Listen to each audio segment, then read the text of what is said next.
With that, Greenie, we will welcome in our next guest for the evening, who is one of the most energetic and fast rising creators in the hobby.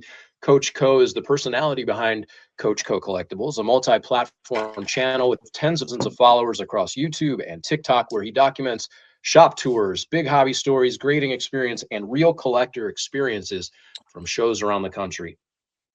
He also co-hosts the Cardboard Coach podcast, where he brings his background in fitness and collecting together to help hobbyists think smarter about the game. Let's go ahead and welcome in Brandon, aka Coach Co.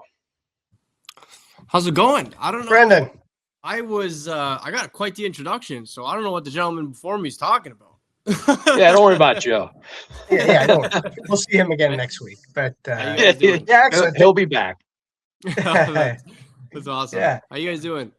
We're doing great. We appreciate you taking the time. I'm glad I got to walk around a little bit in Chicago and say hello. But we wanted to bring you on, talk a little bit about your journey, what you see going around the hobby, and but before we even get into that, kind of take you back to when you first started and fell in love with cards and memorabilia and sports, non-sports. So take us back to the beginning and what started this all for Brendan and Coach K. Yeah, it's a good question. It starts, man, as early as I can remember. It was a combination of many things. On the sports side, it was soccer stickers. So my parents are Portuguese, my grandparents are Portuguese. Like I come from a long line of Portuguese people, and I grew up with a lot of Portuguese and Italian people in my neighborhood in Toronto.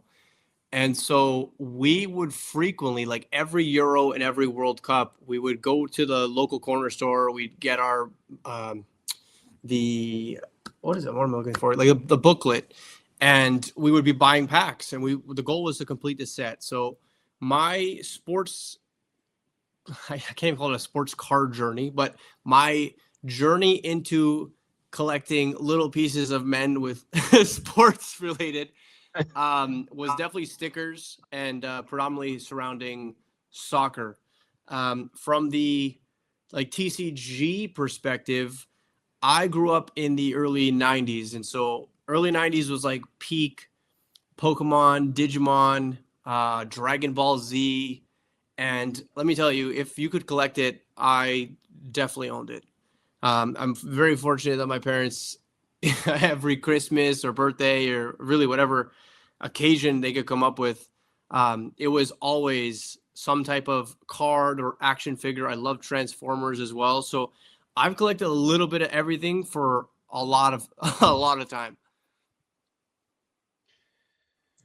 Your videos spotlight real collectors and real conversations. You've gone around the country, you go to different shows. What is the biggest theme you're hearing from people right now as you collect these stories about the hobby? Yeah, it's funny. The reason why I started doing that, it was probably like last year or so.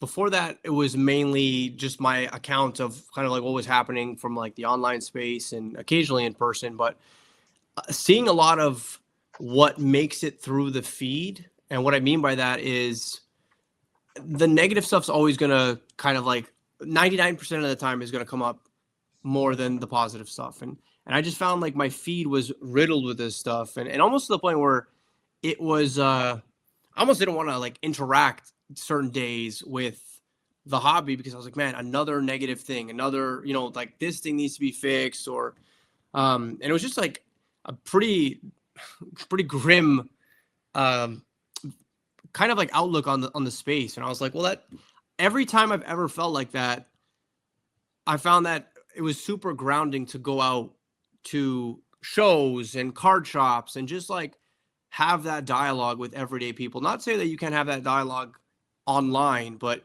like I said, it does become like more and more difficult given there's like all this other stuff happening behind the scenes. And at the root of all of this is the stories, is the whys. Why did you start collecting? Why do you collect this player? Why do you collect this set?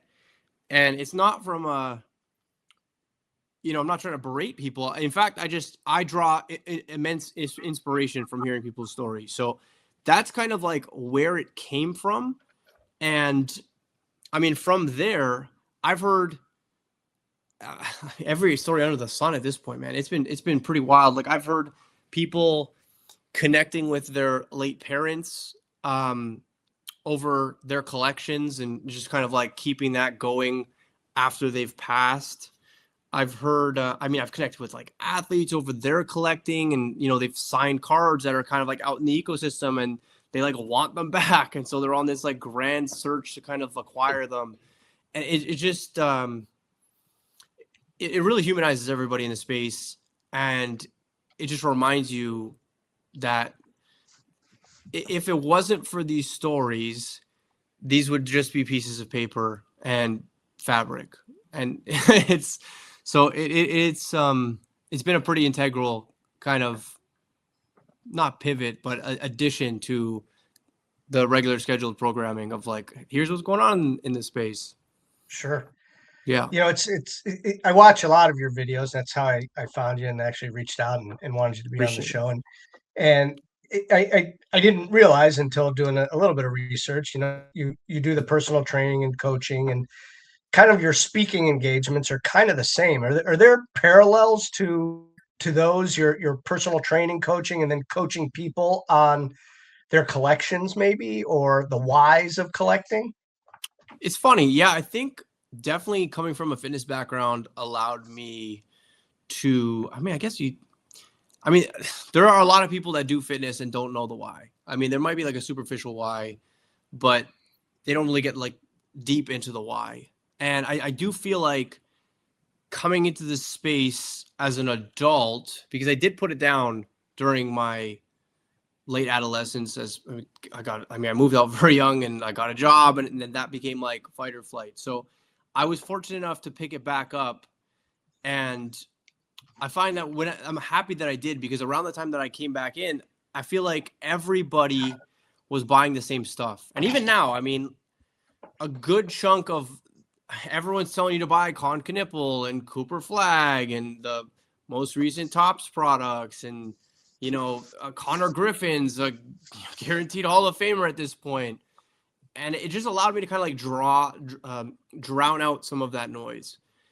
I find myself, in times where it's incredibly loud in the space again, and people are, there's all-time highs everywhere, and I feel like if you buy 90s, you're good. If you buy modern, you're good. I have still managed to find cards that I never knew existed, are relatively inexpensive, and I think are great buys, but also just like things that really resonate with me. So I think it's definitely allowed me to not necessarily follow the same path as everybody else in my collecting journey.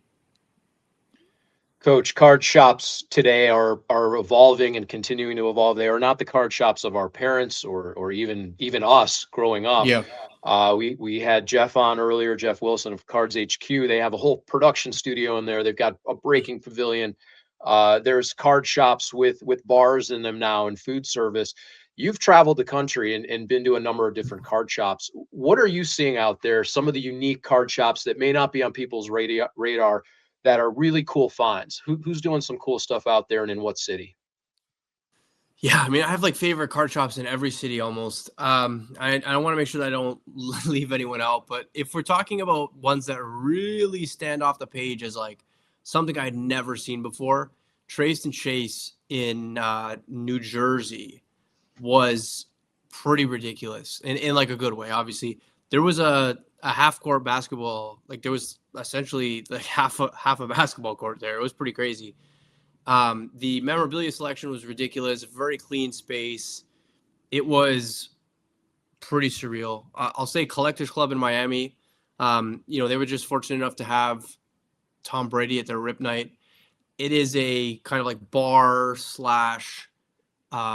sports card space / TCG. They do a little bit of everything. They also have like their own grading facilities in there too, which I also toured. I thought it was really cool. They're kind of like bringing AI to the space. Not saying that it's going to be here nor there, but I do think that competition is 100% necessary, and it'll push everybody in this industry. And so they're, not only challenging from the card shop perspective as to like what the conventional card shop would look like, but also from the grading perspective, which I love. There are other shops that just because they're not as like visually appealing. I mean, there's Relics in Toronto. That's probably my home away from home. Awesome owners there. They really have. They truly make it feel like home. I mean, I've seen them have like 8 or 9 or 9 year olds come in there on lunch every single day, and I mean, not even to buy anything really, just like come in and talk sports. And personally, I love that there's like a safe space for kids, and that there's no real pressure to buy, just like a place for a kid to have like a positive role model, So that is definitely a feature in card shops that I know a lot that do, and that one specifically speaks out to me. But yeah, if I had to talk about like the two that kind of jumped off the page visually, it would probably be Collectors Club in Miami and Trace and Chase in New Jersey. So I know you do travel around. Like I said, I saw you in Chicago. I've seen your videos at other shows, but you have a pretty big show pretty much in your hometown, right? The Toronto Expo Yeah. that Steve puts on in their group. We're going to be real fortunate to work with Steve in their group here in April 10th through 12th, where they run the Strongsville Sports Collectors Convention, which is the longest running vintage show in, we'll say in the world, since you're in a different country. I can't say in the country, in the world. And, but we have our Great Lakes Collectors Convention, and we've partnered together to co-locate two shows into one building. For those of us that have never been up to the Toronto Expo and how these guys run shows, what can people expect out of them? Every time someone from the States goes up there, I don't think they are prepared for the amount of collectors that are at the Toronto Sports Card Expo. I think because the roots of the show are hockey, and I would say that hockey collectors, for the most part, are pretty diehard. You will probably, if there are definitely booths you can go to for comps, but I guarantee there's a lot of cards that move for above comps because they're going to the right homes. Comps are used at that show for the most part as like a measuring stick. They're not this kind of be all end all that you see a lot of shows in the States. So I think that'll be a bit of an adjustment if you are heading over there. That being said, there's amazing inventory from all different sections. I mean, there's like amazing TCG inventory. There's amazing basketball inventory. I know that like there was like 2 or 3 illustrators in Toronto the last time I was there, which is crazy. I mean, they were talking like million plus. Like you probably wouldn't have expected it. I saw a LeBron exquisite RPA. I saw a LeBron PSA 10 gold Topps Chrome rookie. So there are some definite heavy hitters in Toronto and in Canada, but I would say that the amount of collectors stands out 100%. That and the hospitality. Again, like there are people that go there and they're not like, hey, like I know Coach Go or anything. They're literally just going there as a show goer, and they kind of reach out to me afterwards and they're like, man, I went to that show and everyone seems so nice and willing to negotiate or wanting to talk a little bit about my PC or what I collect or whatever the case may be. So, maybe that's where I get some of my roots from, where I'm asking people the whys and just trying to figure out a little bit more about their collecting journey. Coach, we've got about a minute here up against it. What are you looking forward to this year? What shows are you going to? What cities? What stands out that you're really excited about in the hobby this year? Yeah, super excited about the Next Up card show. It's going to be down the street from the NFL draft. So first time, I went to Pittsburgh for the first time a few weeks ago, but I'm excited to be there for like an actual show. Very excited to blend show, cards, friends, and the NFL draft. The Fanatics Fest, although the the combinations are crazy, I think that's going to be insane too. Having a World Cup match down the street, so many interesting celebrities and just people there to begin with. So throw that plus World Cup hype.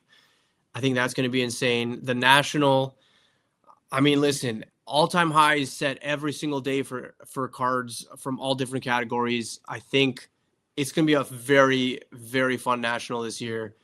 there's going to be a big buzz, I think. There's going to be a lot of people showcasing things that we might not have seen before, which, happens, but I think it's going to happen a little bit more than we've ever seen before.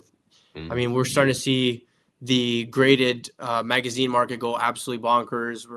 Ticket subs I've seen absolutely smashing. So there's going to be a lot of segments of the hobby present, I think, more than ever at this year's National, and I'm super excited for it. As are we, and we can't wait to be at these events too. We'll see you at the Next Up Card Show and at the National.